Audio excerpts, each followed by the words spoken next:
The room went quiet when my daughter pushed the envelope back across the table. Not gently. 2 fingers, like it was dirty. "I don't need this," she said, not looking at me. "You can keep your money." The word "your" landed hard, sharp, like it didn't belong to me anymore. My grandson laughed, not loud, just a short breath through his nose, the kind of laugh people use when they think someone else is small. My son didn't stop it. He leaned back in his chair and said, "Mom, you're making things awkward." That was the moment. The worst one so far.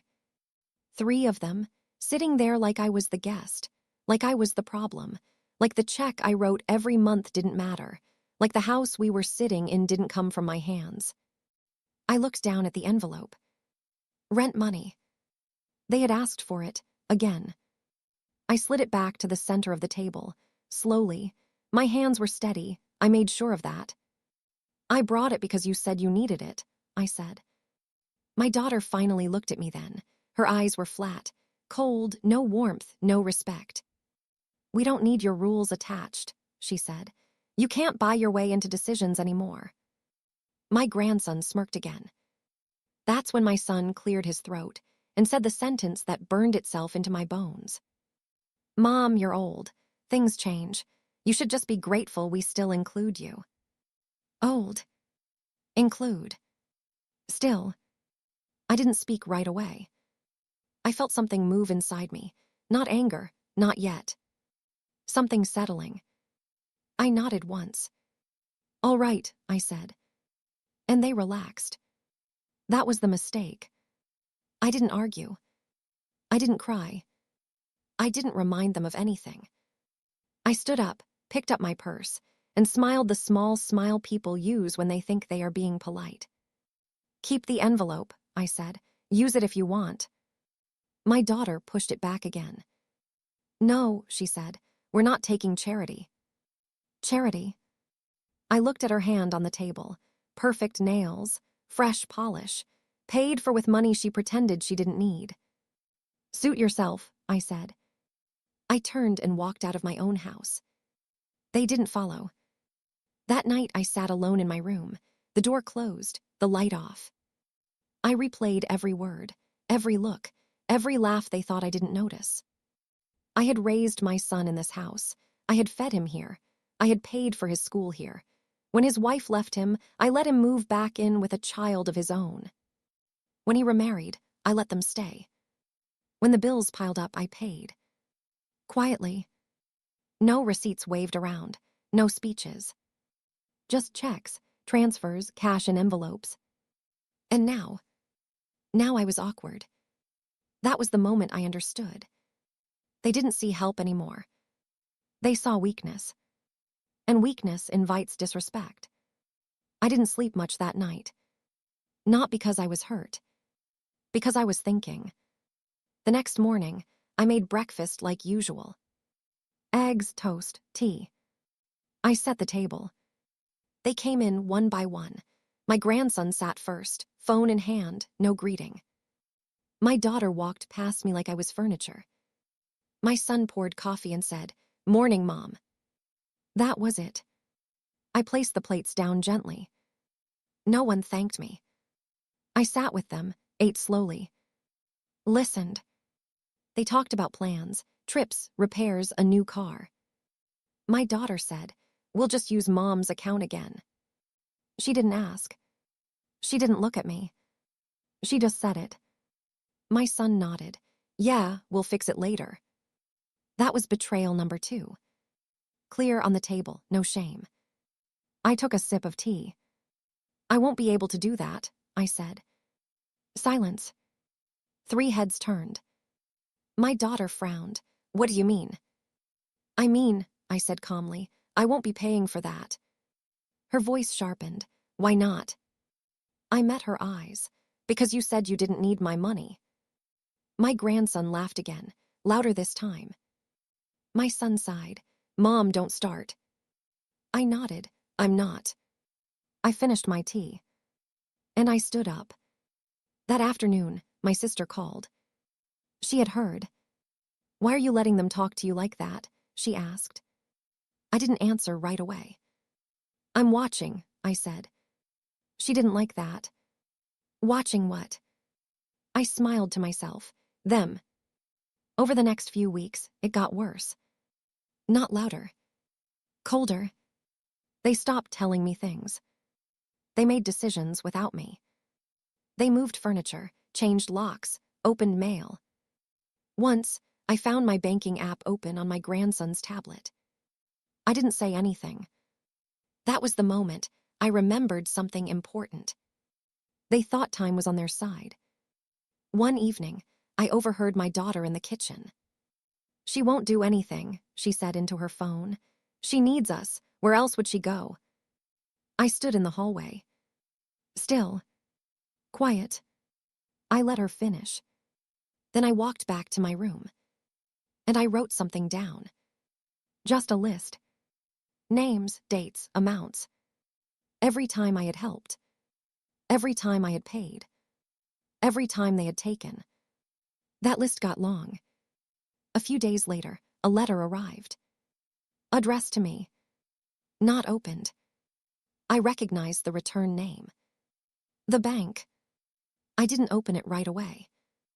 I waited until everyone was asleep. Then I sat at the table. Alone. I opened it carefully. And smiled. Not because it was good news. Because it was power. That's when I stopped reacting. I still cooked. Still smiled. Still listened. But I didn't offer. I didn't explain. I didn't remind. The house felt different after that. Heavier. They noticed. My daughter asked once, "Are you mad?" I shook my head. No. That confused her more than anger ever could. One night, my son knocked on my door. "We need to talk," he said. I looked at him, really looked. The boy I raised was gone. In his place stood someone who thought I was finished. "Tomorrow," I said. "I'm tired." He frowned. "This is important." I smiled softly. "So am I." I closed the door and sat on my bed. The letter from the bank was folded neatly in my purse. They didn't know what I knew. They didn't see what I was doing. They thought I was broken. That was their first mistake. If you've ever sat quietly while people you loved crossed lines they had no right to cross, you already know this feeling. Stay with me. I'm still here. That night, I made a call. Just one. I didn't raise my voice. I didn't explain everything. I just asked a question. And on the other end, the answer came fast. "Yes," the voice said.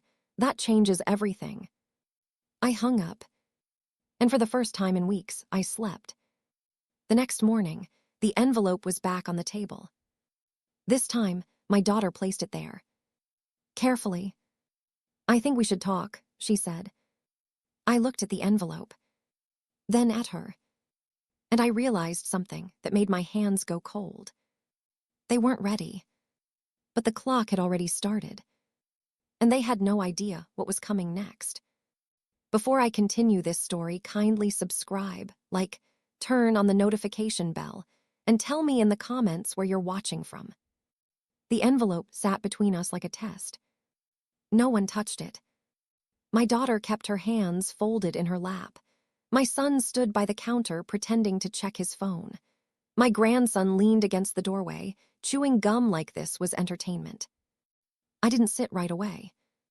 I poured tea first, slow, careful. The kettle clicked off on its own. They waited. That was new. I carried my cup to the table and sat down across from the envelope. I didn't open it. "I'm listening," I said. My daughter cleared her throat. "We think there been tension." I nodded once. She continued, "And maybe things were said that didn't come out right." Didn't come out right. I took a sip of tea. My son stepped in. "We're just under a lot of pressure, Mom. Bills, stress. You know how it is." I looked at him. "I do." He shifted, so we thought maybe we could all reset. Reset. That word always comes right before someone asks for something. I waited. My daughter slid the envelope closer to me. Not all the way, just enough. "We were hopping," she said, "that you could help again this month." There it was. Clear, plain, no apology, no respect. Just need. I placed my cup down gently. "I thought you didn't want my money," I said. My grandson laughed under his breath. "Don't start." I turned to him. He stopped laughing. I held his gaze for a moment longer than needed. Not angry, just present. Then I looked back at my daughter. "Which is it?" I asked. "Charity or help?" She sighed. "Why do you always make things difficult?" I smiled softly. "I don't." I pushed the envelope back toward her. "I'm not helping this month," I said. The air changed. My son's voice tightened. "Mom." I said no, I replied, calm, flat. My daughter's face hardened. "So you're punishing us now?" Punishing. That word tells you everything about how they see you. I shook my head. "No, I'm choosing." My grandson rolled his eyes. "This is ridiculous." I stood up. "So is being disrespected in your own house," I said. And I walked out. That afternoon, they stopped being polite. The silence wasn't quiet anymore. Doors closed harder, dishes clinked louder, conversations stopped when I entered rooms. My daughter started calling relatives. I could hear her through the walls. "She's being difficult. She's changed. She's confused lately." Confused. That one stung. Not because it hurt. Because it was a strategy. By evening, my phone buzzed. My niece. Then my cousin. Then my sister again. "What's going on over there?" she asked. I didn't defend myself. "I'm fine," I said. She paused. "That's not what I'm hearing." "I know," I replied. That was the moment I understood something else. They weren't just taking money. They were building a story. And stories travel faster than truth. The next day, my daughter invited people over. No warning. Suddenly the house was full. Her friend from church, a neighbor, my son's coworker and his wife. They laughed loudly, filled the space, took up room. I sat in my chair by the window. No one offered me a drink. My daughter spoke loudly, just enough for me to hear. "She's been having moods," she said, smiling. "You know how age is." The friend nodded sympathetically. "Oh, yes." I didn't move. I didn't correct her. I watched. That was the moment I remembered. People reveal themselves when they think you're harmless. Later, as everyone ate, my daughter turned toward me. "Mom, can you tell them about that mix-up with the bank you had?" The table went quiet. I looked at her. "What mix-up?" I asked. She smiled too quickly. "You know, when you thought money was missing." I understood immediately. She was planting doubt. I shook my head slowly. "There was no mix-up." Her smile faded. My son jumped in. "Mom, you were confused that day." I turned to him. "No," I said, "I was." The room went still. I stood up. "I'm going to rest," I said. And I left them sitting there. Behind me, voices picked back up, lower, urgent. I closed my door and locked it. That night, my daughter knocked. Hard. "Open the door," she said. I stayed seated. "Mom, this is getting out of hand." Silence. She knocked again. "You're embarrassing us." I walked to the door and opened it just enough to look at her. "I'm not doing anything," I said. "Yes, you are," she snapped. "You're making people uncomfortable." I smiled. "Good." Her eyes widened.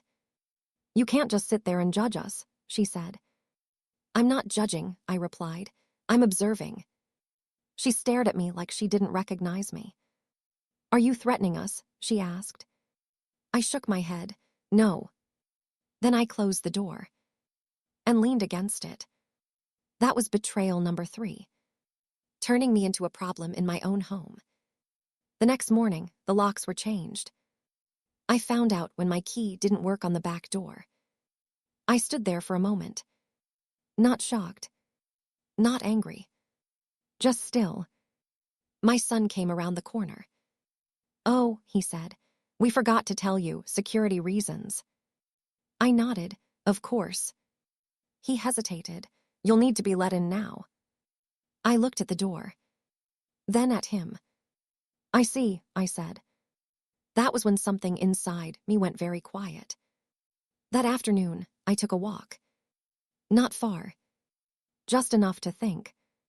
I passed the bank. I stopped. Went inside.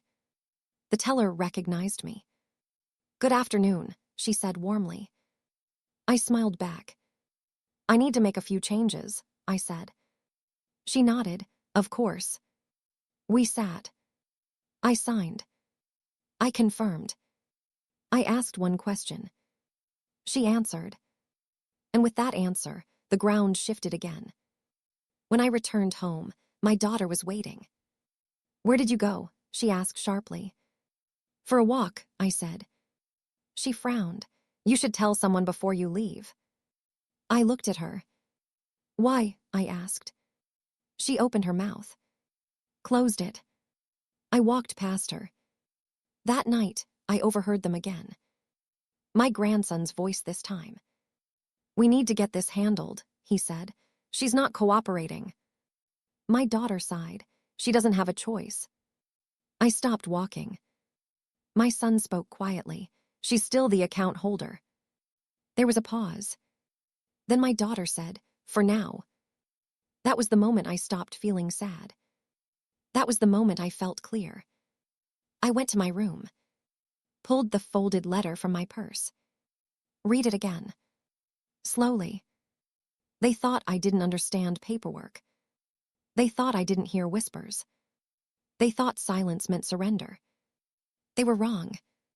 The next day, my daughter handed me papers. "Sign these," she said casually. I looked at them. Power of attorney. Medical and financial. I didn't react. "What are these?" I asked. "Just in case," she said. "It's for your own good." My son added, "It'll make things easier." Easier for who? I handed the papers back. "I'll review them," I said. My daughter laughed. "There's nothing to review." I smiled. "Then you won't mind waiting." Her smile vanished. That was the first crack. Later that evening, my phone rang. An unfamiliar number. I stepped outside to answer. "Yes," I said. "Mrs.," the voice said, "this is regarding the changes you requested." "Yes," I replied. "I'm ready." "We'll need one more signature," the voice said. "When?" I asked. "Tomorrow morning." I smiled. "I'll be there." I hung up. And for the first time, I felt something close to relief. Inside, the house buzzed with tension. My daughter watched me too closely. My son avoided my eyes. My grandson stayed quiet. They could feel it. The shift. They just didn't know what it was. That night, as I lay in bed, I didn't replay their words anymore. I replayed dates. Times. Amounts. Promises. I didn't argue. I remembered. They thought the disrespect was free. They thought it would continue. Quietly. But something had already changed. And they were about to find out just how expensive their mistake was. Before I continue this story, kindly subscribe, like, turn on the notification bell, and tell me in the comments where you're watching from. The house didn't sound the same anymore. It used to breathe, small noises, normal ones, a kettle, footsteps, music playing too loud in the afternoon. Now it held its breath. Every time I entered a room, voices lowered, phones tilted away, conversations paused just a second too long. They were watching me. That was fine. I had already stopped reacting. The morning of the appointment, I woke before the alarm. I dressed carefully, not fancy, not weak. Clean shoes, a calm face. At the table, my daughter was already sitting, coffee untouched, eyes sharp. "Where are you going so early?" she asked. I buttered my toast. "Out."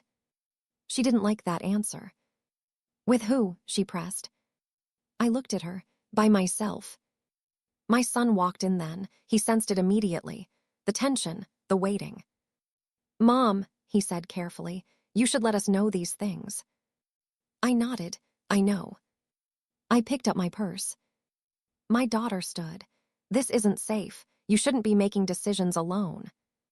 I paused at the door. "I've been alone for a long time," I said. And I left. At the office, the air was clean, quiet, respectful. They spoke to me directly, not around me, not over me. I signed. Confirmed. Asked one final question. The answer came without hesitation. "Yes," the woman said, "effective immediately." That word stayed with me. Immediately. I thanked them and stood. My hands didn't shake. That surprised me. When I got home, the house felt louder. Not with sound. With worry. My daughter looked up too fast when I walked in. My son followed me with his eyes. My grandson stayed glued to his phone, pretending not to listen. I hung up my coat. No announcement. No explanation. Silence does more work than words. By evening, the pressure started. Subtle at first. My daughter set dinner in front of me. "Ate," she said, too sweet. I ate. My son asked, "How was your day?" "Productive," I said. My grandson snorted. No one laughed. After dinner, my daughter sat beside me. Too close. "Mom," she said softly, "we've been worried." I looked at the television. "About what?" She hesitated. "You've been distant." I nodded. "Yes." "That's not healthy," she said. "Neither is disrespect," I replied. She stiffened. My son jumped in. "No one's disrespecting you." I turned the TV off. The click sounded loud. "Don't lie," I said. They froze. That was new too.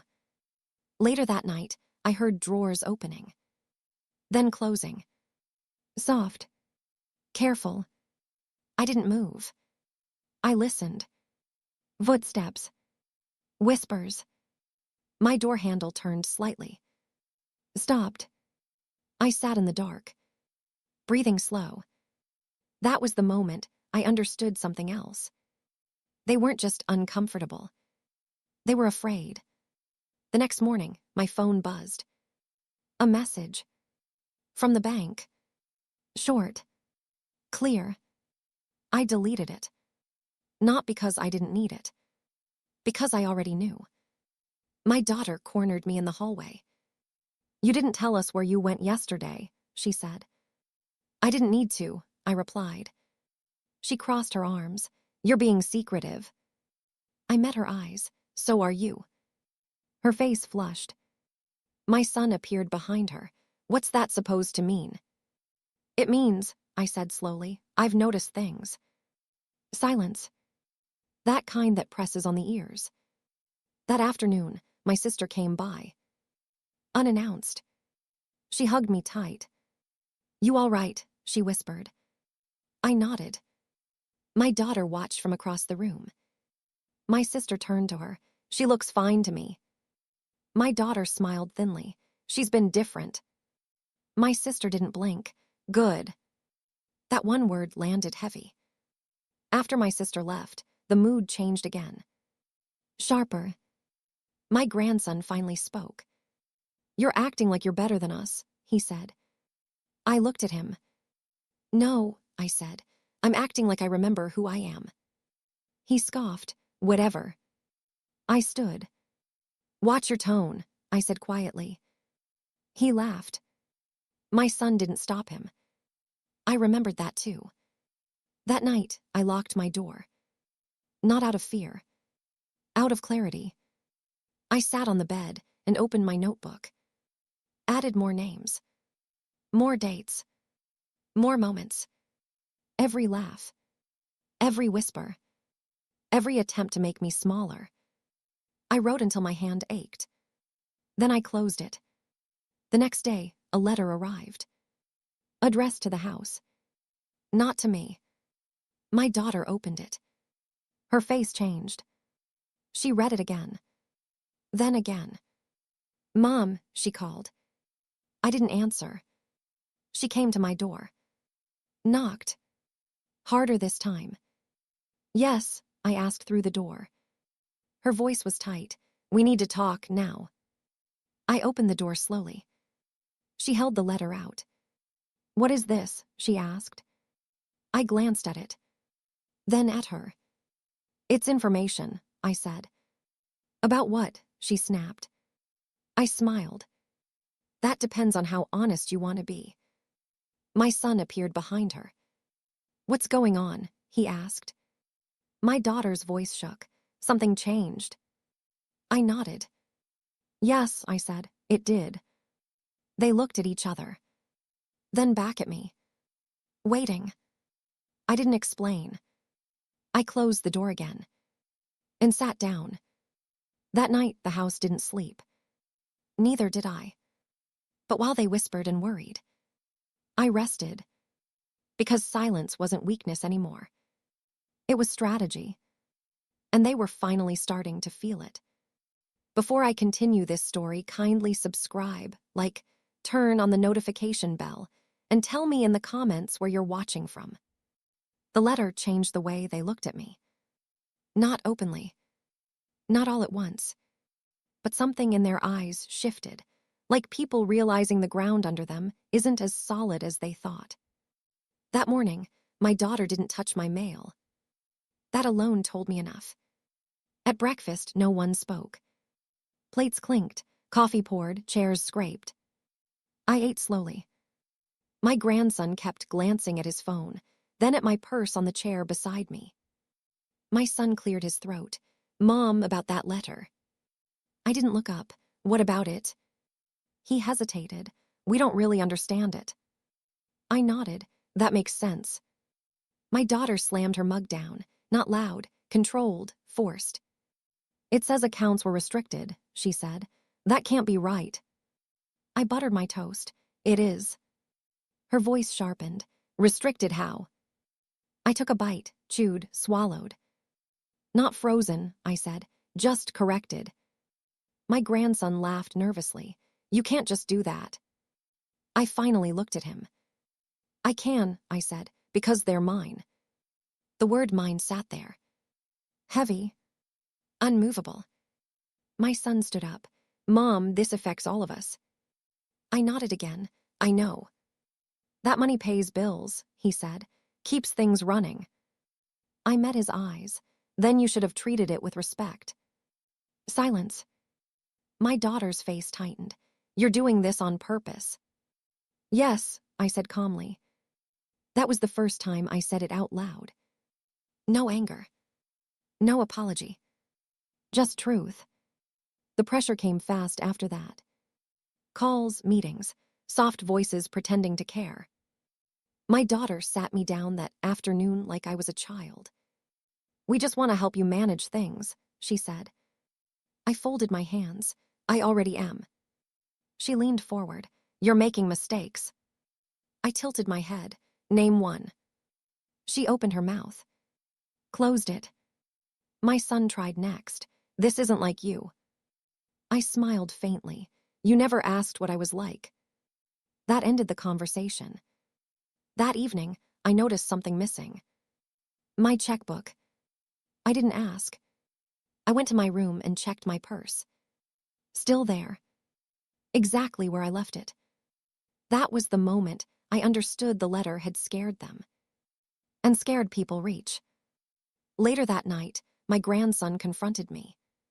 Straight on, no manners, no patience. "You think you're clever," he said, "but you need us." I looked at him, really looked. "You've been living under my roof," I said softly, "eating my food, spending my money." He shrugged. "That's family." "No," I replied, "that's convenience." He scoffed. "What are you going to do, kick us out?" I didn't answer. I just held his eyes. Long enough. His smile faded. The next day, another envelope arrived. This one was addressed to me. Certified. My daughter watched me open it. Her breathing changed as she read my face. "What is it?" she asked. I folded the paper neatly. "Confirmation," I said. "Of what?" she demanded. I stood up. "Of boundaries." She laughed, sharp and brittle.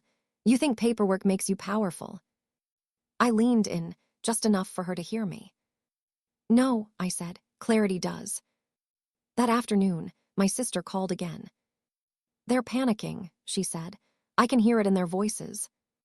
I smiled to myself. Good. "Are you safe?" she asked. I looked around my room. Locked door, quiet. "I've never been safer," I said. The first real crack showed that night. My son knocked on my door. Not hard. Careful. "Can we talk?" he asked. I opened it. He didn't come in. He stood there like a boy again. "I didn't know they were doing some of those things," he said quietly. I waited. "I should have stopped it," he added. I studied his face. "You didn't," I said. He nodded. "I know." That was it. No forgiveness. No comfort. Just truth. He walked away slower than he arrived. After midnight, I heard the printer. Pages feeding, stopping, feeding again. I smiled in the dark. They were scrambling. The next morning, my daughter tried a new approach. Tears. Real ones this time. "I'm scared," she said. "I don't want us to lose everything." I handed her a tissue. "You should have thought of that earlier," I said gently. She sobbed harder. I didn't move. No weak grandma. No rescue. Just stillness. By evening, my phone rang again. The same unfamiliar number. "Yes," I said. "We've processed the final step," the voice said. "You're fully protected now." "Thank you," I replied. "There's one more thing," the voice added. "Someone tried to access your information today." I closed my eyes. "Who?" I asked. There was a pause. Then a name. My daughter's. I thanked them and hung up. I sat on the edge of my bed. The house buzzed with fake calm outside my door. They didn't know yet. But they were about to. Because attempts leave trails. And trails tell stories. I picked up my notebook and wrote one last line at the bottom of the page. They reached too far. I closed it. And for the first time, I allowed myself a small, dangerous smile. They thought the disrespect would stay quiet. They were wrong. And the next move was already in motion. Before I continue this story, kindly subscribe, like, turn on the notification bell, and tell me in the comments where you're watching from. The house woke up pretending nothing was wrong. That's what liars do when they run out of moves. My daughter hummed while making coffee. My son read the news like it was any other morning. My grandson stayed quiet, too quiet, watching me from behind his screen. I matched their calm. I poured tea. Sat. Waited. Silence is uncomfortable when you don't control it. The first call came at 9:12 a.m. My son's phone buzzed on the counter. He glanced at the screen, frowned, and turned away to answer. I didn't need to hear the words. I watched his shoulders tighten. "Okay," he said finally. "We'll come by." He hung up and looked at my daughter. "Who was that?" she asked too quickly. He swallowed. "The bank." The room stilled. My daughter turned to me. "What did you do?" I lifted my cup. I protected myself. Her voice rose a notch. "From us." I set the cup down. "Yes." They started talking over each other. "Accounts are flagged. Cards aren't working. There's a hold on transfers." My grandson stood. "This is insane." I remained seated. "You changed access," my daughter accused. "I corrected it," I replied. My son paced. Mom, you can't just lock us out. I looked at him. I can, and I did. That's when the shouting started. Not from me. Never from me. 10 minutes later, the doorbell rang. I didn't move. My daughter rushed to open it. Two people stood there, polite, professional, calm. They asked for me by name. I stood and walked past my family without a word. Yes, I said. We need to speak with you privately, the woman said. I nodded. My room. My daughter stepped forward. We should be part of this. The man smiled kindly.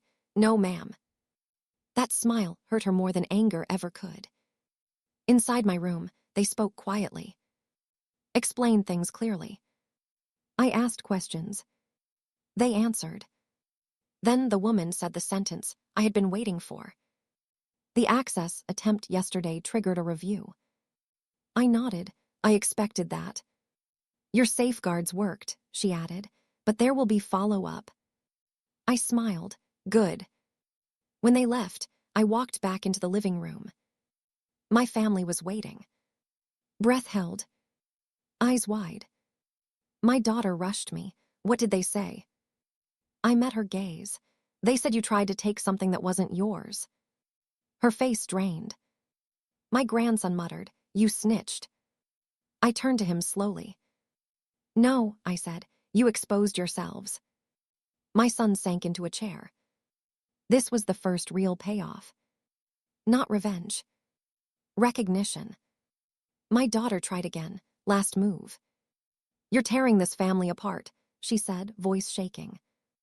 I shook my head. You did that, I just stopped paying for it. She stared at me like she was seeing me for the first time. Not as a wallet. Not as a backup. As a person who could say no. That afternoon, suitcases appeared. Not packed. Just pulled out. Threats without words. My grandson whispered, We'll leave. I nodded. You should. My daughter snapped. You don't mean that. I stood. I do. No yelling. No shaking. Just certainty. As evening fell, another letter arrived. Hand-delivered. I opened it at the table. Read it once. Then folded it. What is it now? My son asked. I looked at him. It's a notice, I said, and a timeline. My daughter's voice broke. For what? I met her eyes. For accountability. That night, doors slammed. Phones rang. Whispers filled corners. I sat in my room, calm as still water. They were scrambling now. Making calls. Trying to fix what should never have been broken. They thought I would bend. They thought I would forgive first. They thought silence meant surrender. I turned off the light and lay back. Tomorrow would bring choices. For them, I had already made mine.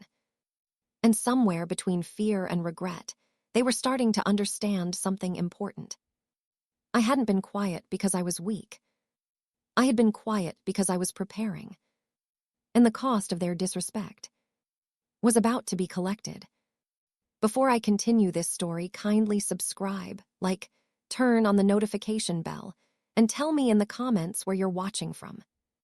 By morning, the house felt temporary. Not broken. Not loud. Just unstable, like furniture placed on a floor that no longer held weight. My daughter didn't make coffee. My son didn't read the news. My grandson didn't come out of his room. They were all waiting for something. So was I. The knock came just after 10. Not rushed. Not angry. Official. My daughter froze mid-step. Don't open it, she whispered to my son. I stood up. I will, I said. She turned to me sharply. You don't know who that is. I do, I replied. I opened the door. Two men, one woman, calm faces, clipboards, polite distance. Mrs., the woman asked. Yes. We need to ask you a few questions. I nodded. Of course. My daughter rushed forward. This is unnecessary. There's been a misunderstanding. The man glanced at her, then back to me. May we come in? He asked. I stepped aside. They entered.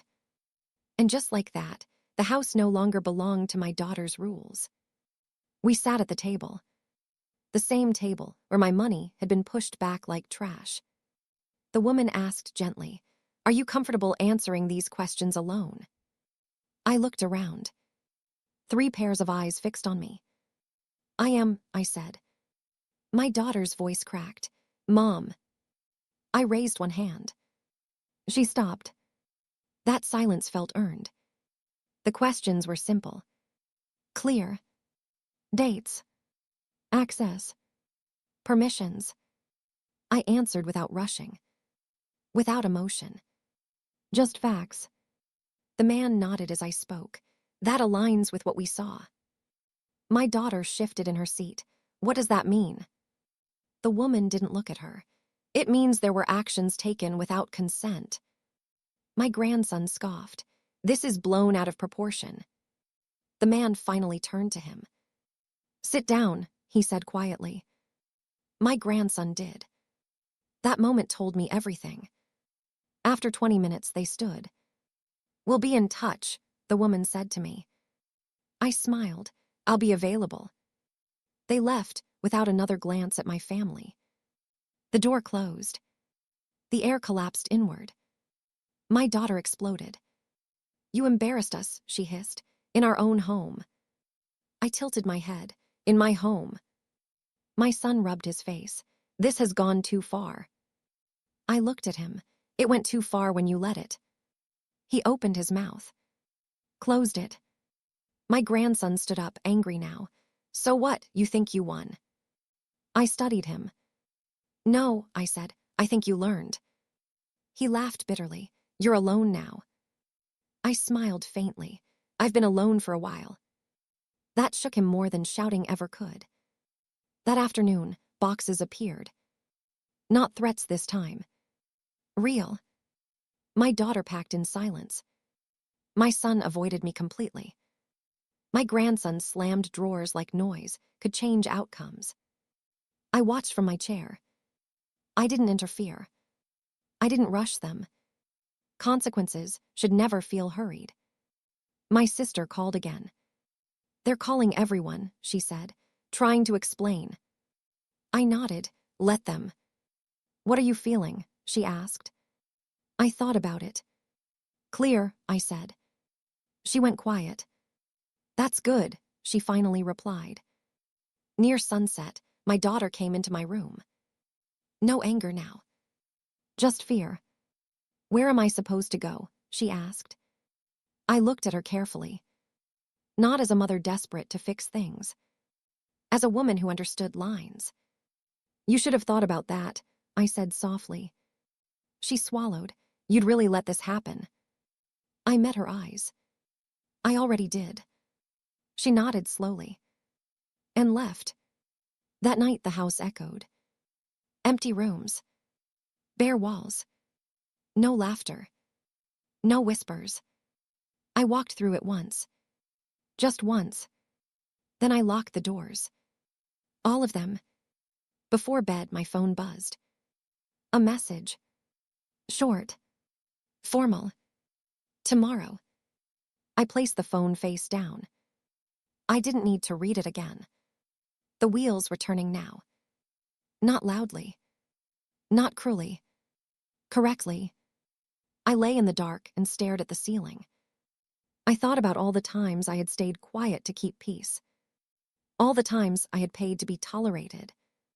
All the times I had been told to be grateful for disrespect. They were gone now. And in the silence they left behind, something settled. Not revenge. Authority. Tomorrow would bring answers. Documents. Decisions. And for the first time in a long while, none of it depended on them. They thought the disrespect would continue. Quietly. They didn't realize the quiet had already done its work.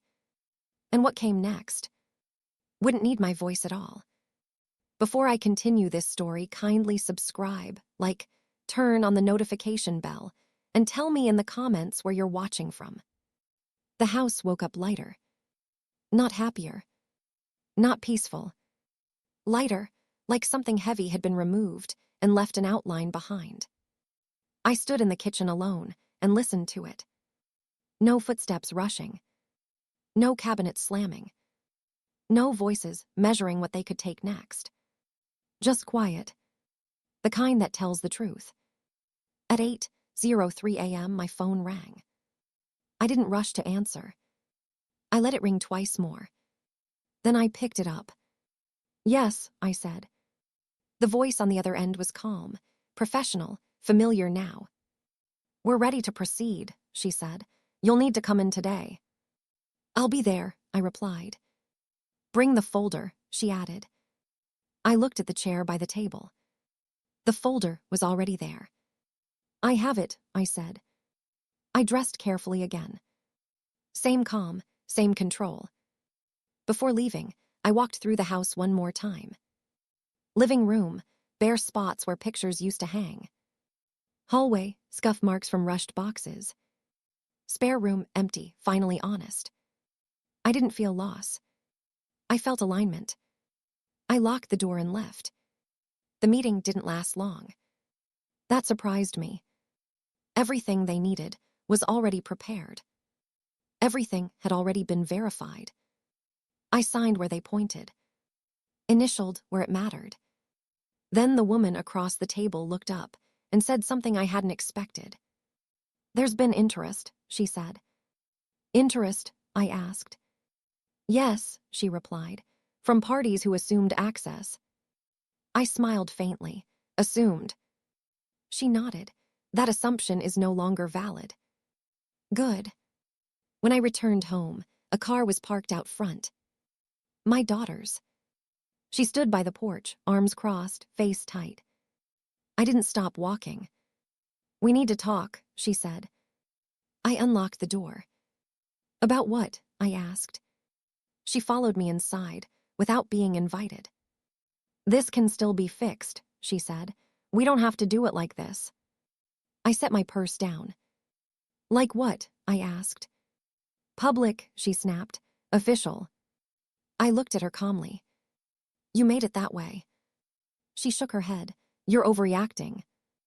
I smiled. "That's what people say when control slips." She paced.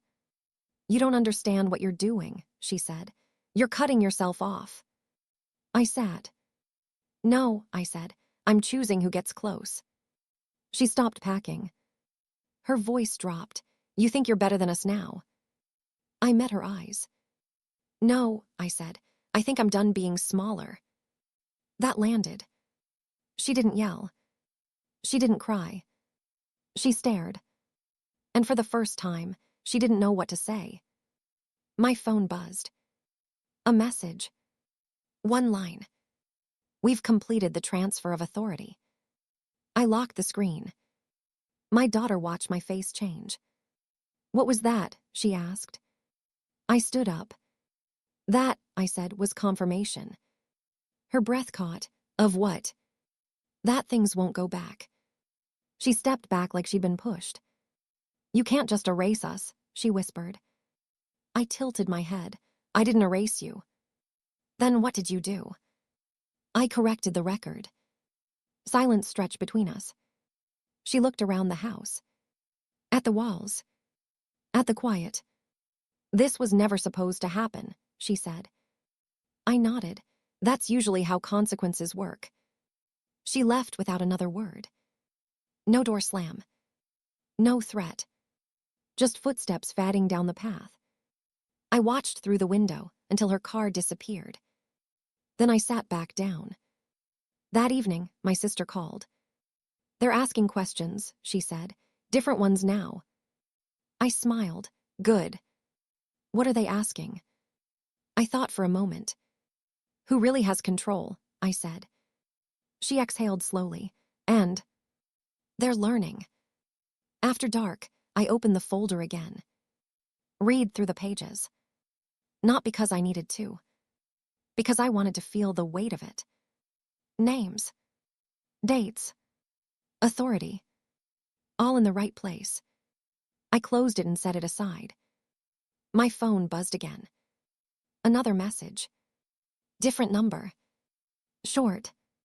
We need to discuss next steps. I didn't reply. Not yet. I looked around the quiet house. The kind of quiet that doesn't beg. Doesn't explain. Just waits. They thought the disrespect would keep me cornered. They were wrong. Because the moment you stop reacting, people start revealing everything. And I had only just begun listening. Before I continue this story, kindly subscribe, like, turn on the notification bell, and tell me in the comments where you're watching from. The waiting changed shape. It wasn't anxious anymore. It wasn't heavy. It was deliberate. I woke before sunrise and sat at the table with the folder closed in front of me. I didn't open it. I didn't need to. Some things are stronger when they stay sealed. At 7:41 a.m., my phone rang. Same unfamiliar number. I answered on the second ring. Yes, I said. We've reached the point where options narrow, the voice said. Calm, neutral. We need your direction. I looked at the window. Morning light, clear sky. Proceed, I said. There was a pause. Understood.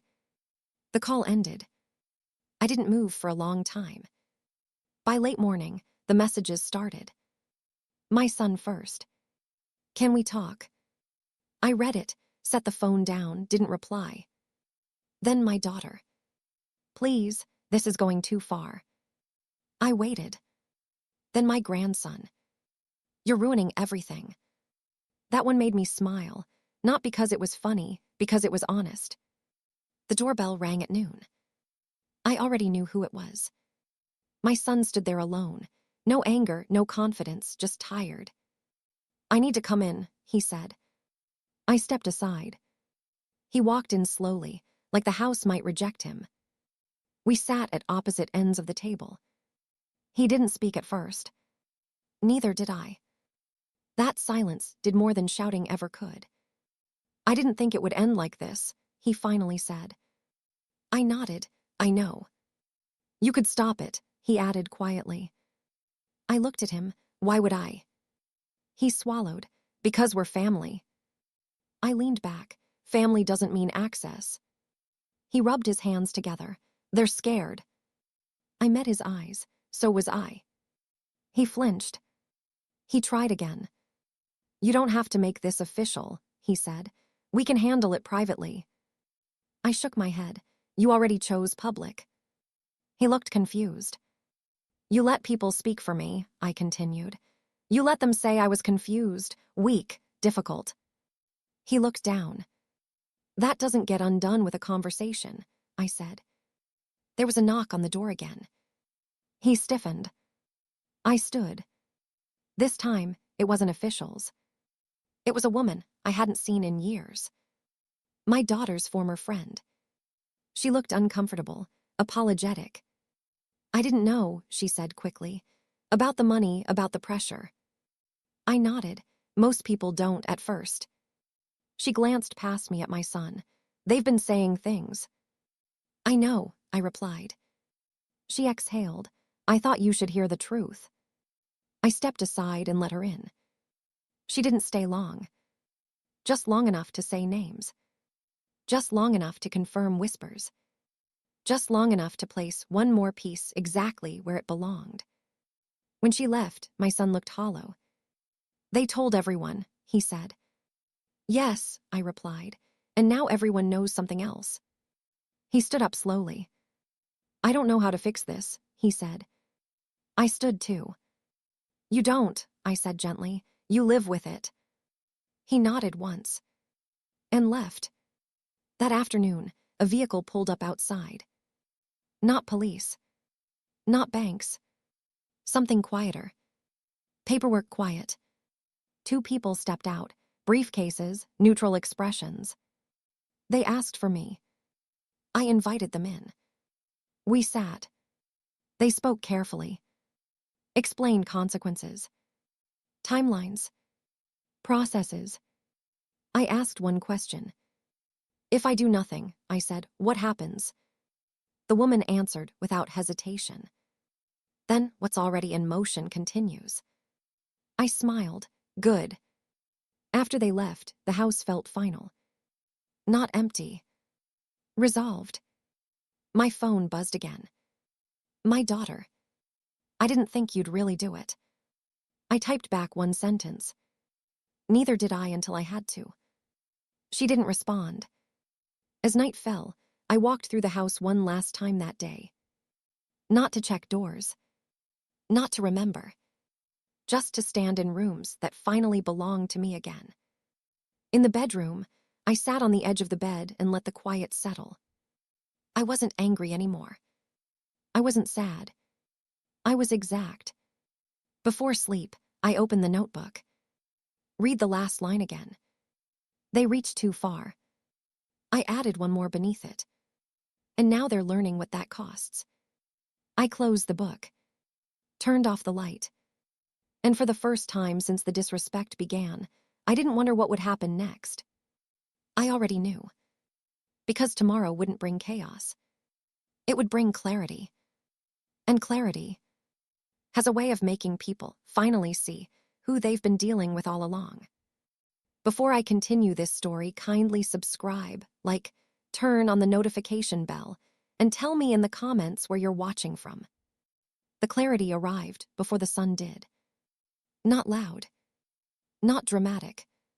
It settled in the house like a decision that could not be reversed. I sat at the table with a single sheet of paper in front of me. Not the folder, not the notebook, just one page, clean, precise. At 6:18 a.m., my phone buzzed. A voicemail. I didn't listen yet. I already knew who it was from. By mid-morning, the first ripple reached the outside world. My sister called. Her voice was careful now.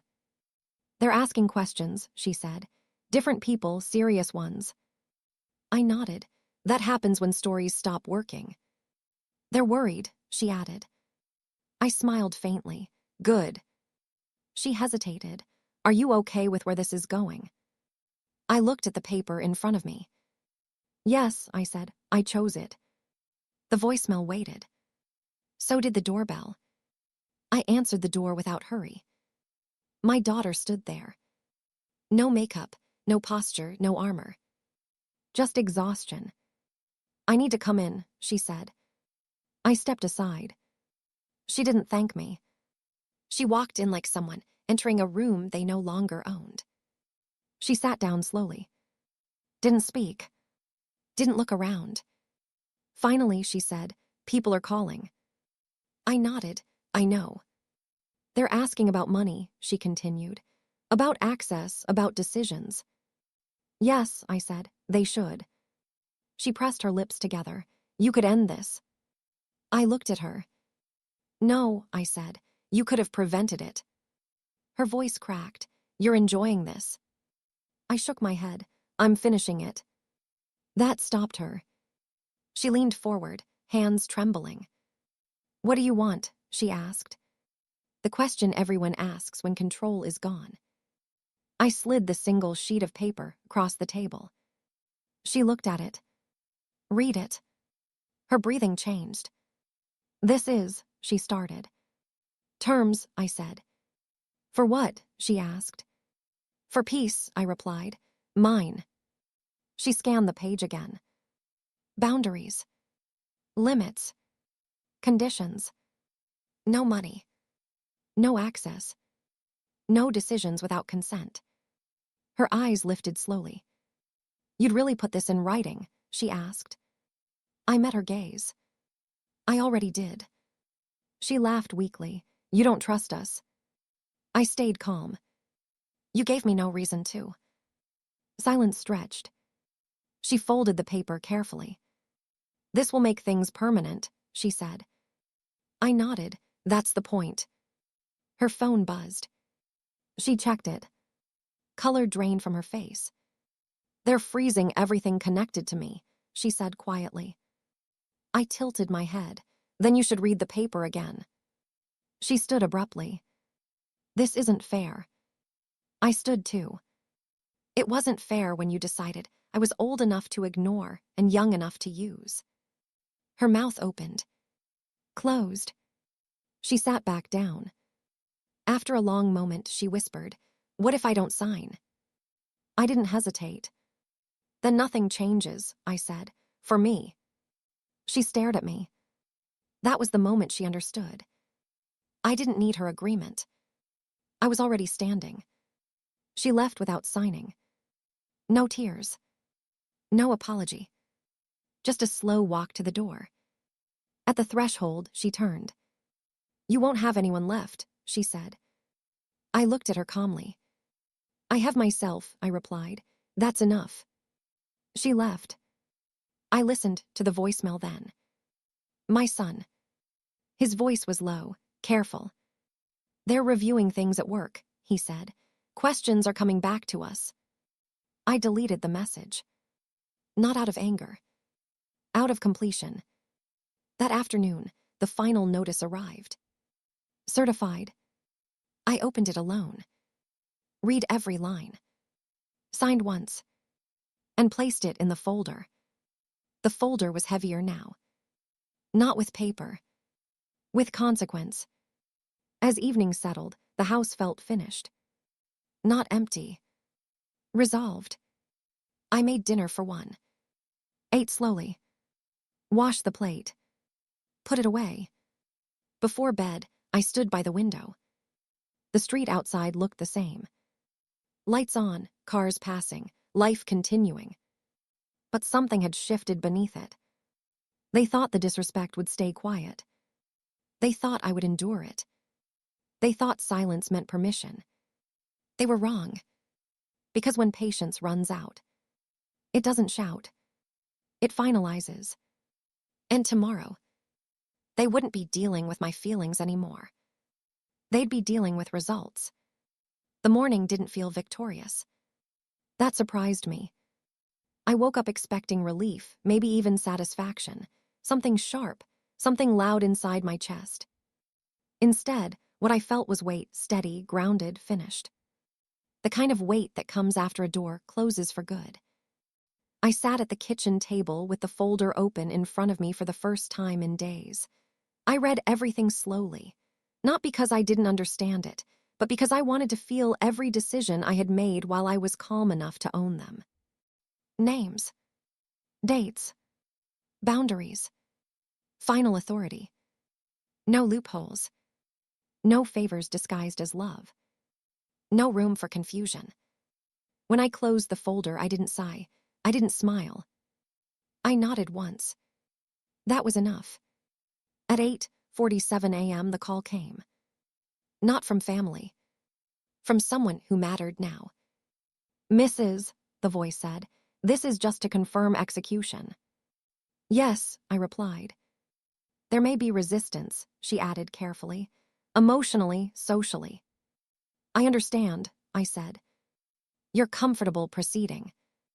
I looked around the quiet kitchen, the clean counters, the chair where my money had once been pushed back like trash. "I already did," I said. The call ended. And with it, the last chance for anyone else to steer my life. The messages came after that. Not all at once. Not dramatic. Just desperate. My son texted first. "Please call me. We need to talk." I didn't respond. Then my daughter. "This has gone too far. You're hurting people." I read it twice. Set the phone down. Then my grandson. "You ruined us." That one sat with me longer. Not because it hurt. Because it confirmed everything. I went for a walk. Not to escape. To breathe. The neighborhood looked the same. Dogs barking. Cars pulling out of driveways. People living inside their own stories. No one knew what had just ended in my house. No one needed to. Some conclusions are private. When I came back, the car was there. My son's. He stood on the porch, hands in his pockets, shoulders slumped like a man who had run out of plans. I unlocked the door. He didn't speak right away. Neither did I. He stepped inside carefully, like the floor might move. I don't recognize you anymore, he said quietly. I took off my coat. That's because you never really saw me, I replied. He flinched. That's not fair, he said. I met his eyes. No, I said. What wasn't fair was asking me to disappear quietly while you benefited. He swallowed hard. They're saying things, he said, about you. I nodded. They always were. At work, with relatives, people are asking questions. Yes, I said. That's what happens when the truth stops being convenient. He rubbed his face. They think you're angry, he said. I shook my head. No, I'm exact. He stared at me. That word still confused him. You didn't even give us a chance to fix it, he said. I stepped closer. I gave you years, I said calmly. You just didn't think they counted. His voice cracked. She's my wife. I nodded, and I was your mother. Silence filled the space between us. Heavy, honest. What do you want from me? He asked finally. I didn't hesitate. Distance, I said. He blinked. That's it. That's everything, I replied. He stood there for a long moment. Then he nodded. Slowly. I don't know how to live with this, he admitted. I softened, not weak, not bending. You'll learn, I said, just like I did. He left without hugging me. That was right. By afternoon, the last thread snapped. The final document arrived electronically. I reviewed it once. Signed. Confirmed. Sent. When the confirmation message appeared, I didn't feel joy. I felt alignment. My life matched my boundaries for the first time in a long time. The doorbell rang again near sunset. I already knew who it was. My daughter stood there. She didn't ask to come in. She didn't need to. I read the filings, she said. I nodded. Good. Her voice trembled. You destroyed us. I tilted my head. No, I stopped holding you up. She laughed bitterly. You think you're strong now. I stepped closer. I always was, I said.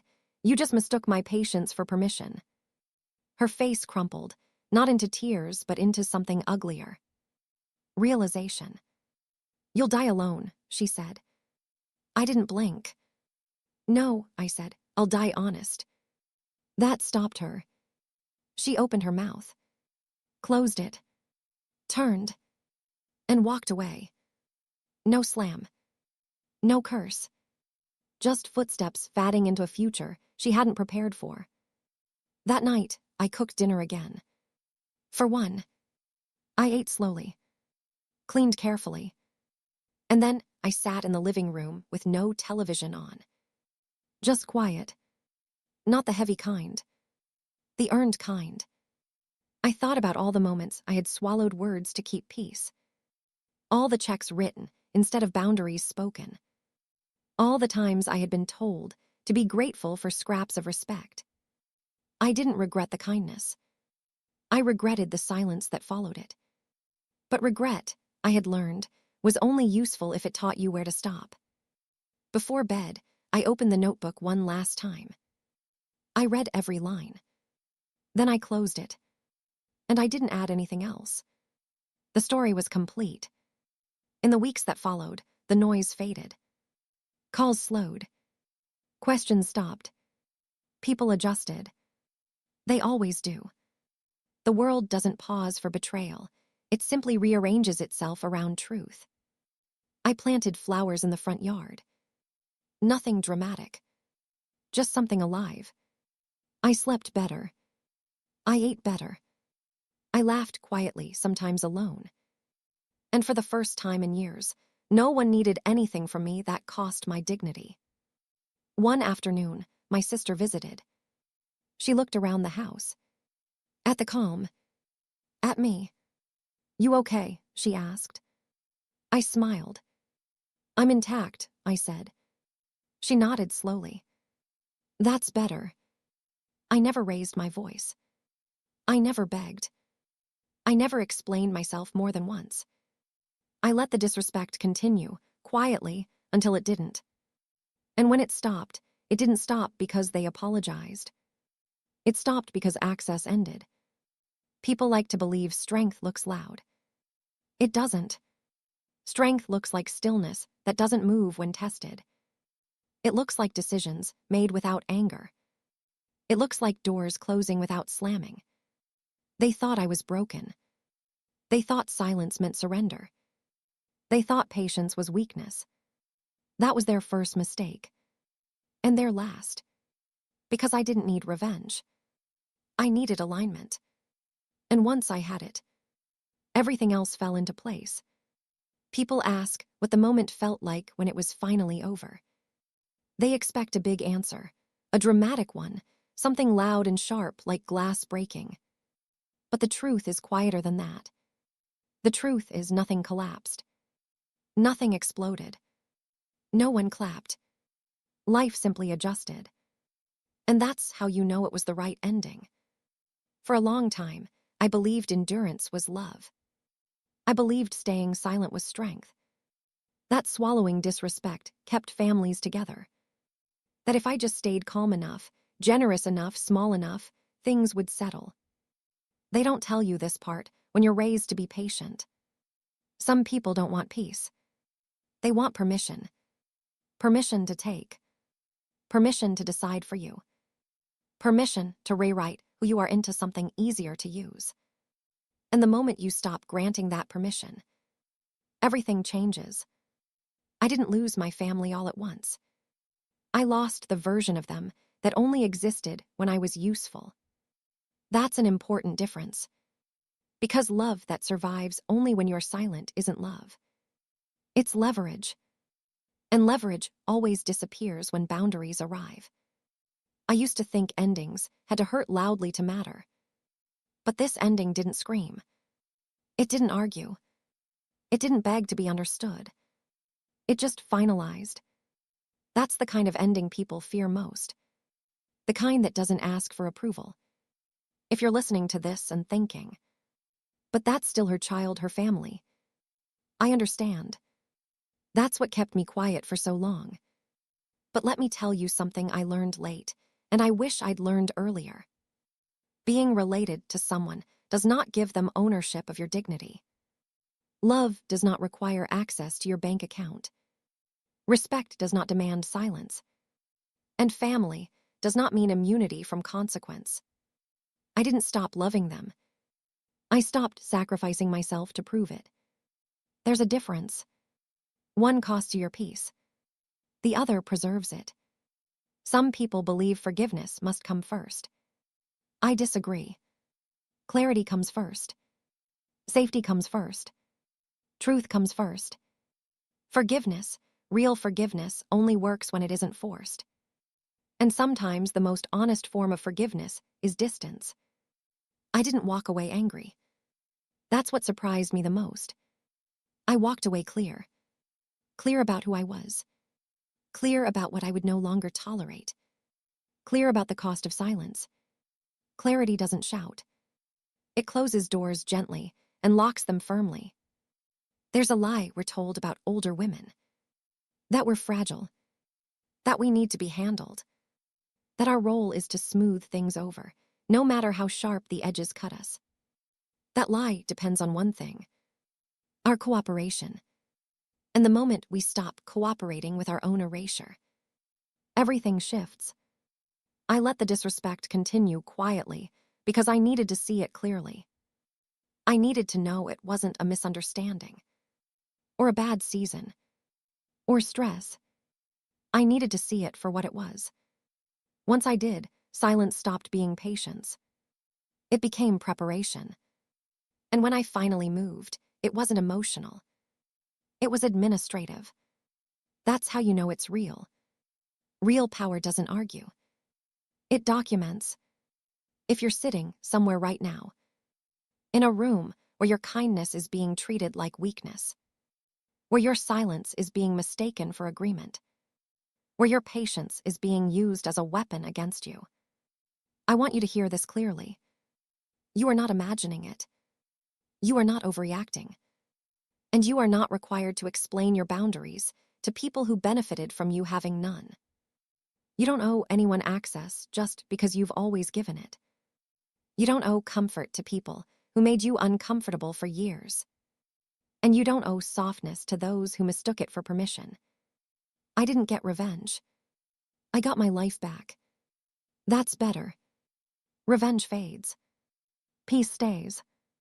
Some endings don't come with apologies. Some don't come with understanding.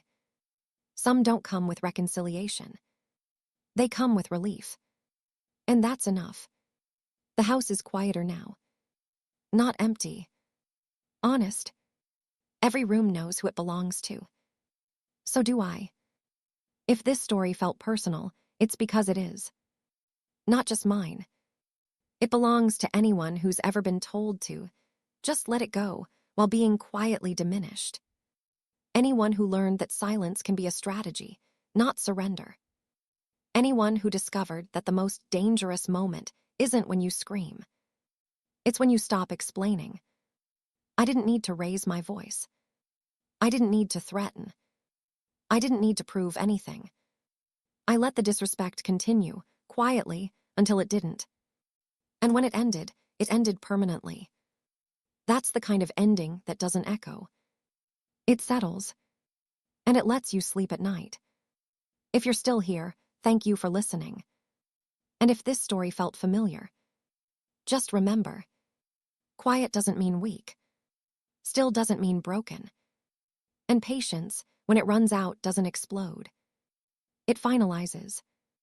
If this story touched you, please subscribe, like, and turn on the notification bell for more emotional stories like this. Tell me in the comments where you're watching from. Somewhere out there, I might be reading.